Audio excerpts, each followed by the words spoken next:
Tudo bem, pessoal? Meu nome é Vinícius Campos, eu sou cirurgião aqui do Centro de Obesidade do IAD. Eu queria falar para vocês nesse vídeo um pouco sobre quem pode fazer cirurgia bariátrica, quais são as indicações. Existe um conceito que é central para a indicação de cirurgia bariátrica, que é o conceito de índice de massa corpórea. Como é que a gente calcula isso? Isso é uma medida do peso da pessoa pelo quadrado da sua altura.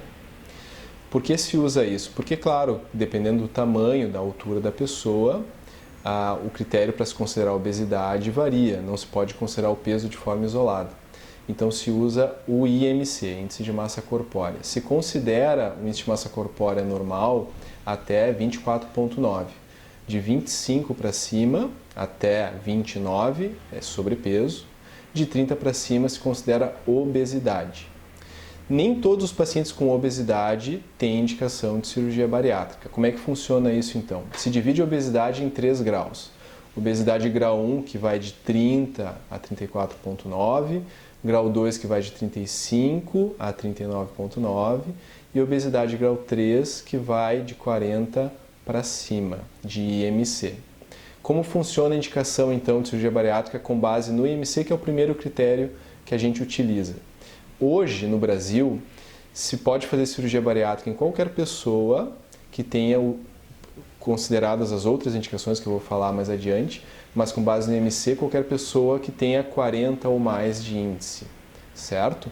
Para pessoas que tenham 35 ou mais, ou seja, obesidade grau 2, caso tenha alguma comorbidade, ou seja, alguma doença, dentre uma lista que é bem grande, que está numa resolução do Conselho Federal de Medicina, que inclui pedra na vesícula, doença coronária, problema no coração, insuficiência cardíaca, doença do refluxo, problema de colesterol, problema de artrose de joelhos, problema de hemorroidas, de varizes, apneia do sono, enfim, uma série de comorbidades de doenças que têm alguma relação com a obesidade.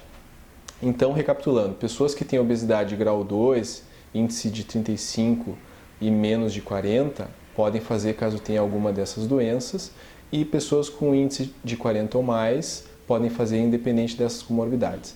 As pessoas que têm obesidade grau 1, aquele grau mais leve, vamos dizer assim, de obesidade, que tem um índice menor do que 35, existe recentemente uma situação onde essas pessoas podem ter indicação de cirurgia, que é quando elas são portadoras de diabetes mellitus, do tipo 2, que é aquele diabetes mais comum que a gente conhece, que surge normalmente na idade adulta. Existe um outro tipo de diabetes que surge mais na infância, que é o do tipo 1. Então a gente está falando do diabetes do adulto, tipo 2. Se a pessoa tem, mesmo que seja um grau de obesidade leve, tem diabetes de difícil controle, ela também pode ser candidata à cirurgia bariátrica. Então esse é o primeiro filtro que a gente considera para indicar essa cirurgia. Quais são outros critérios que são necessários para que a pessoa possa ser avaliada para a cirurgia bariátrica? Que ela tenha esse histórico de obesidade há pelo menos 5 anos e que tenha tentado algum outro tratamento, que não a cirurgia, dieta, atividade física, medicações, por pelo menos 2 anos. Por que isso? A gente sabe que existem situações mais permanentes de obesidade, mais relacionadas ao metabolismo da pessoa, à saúde da pessoa, e esses são os candidatos ideais à cirurgia.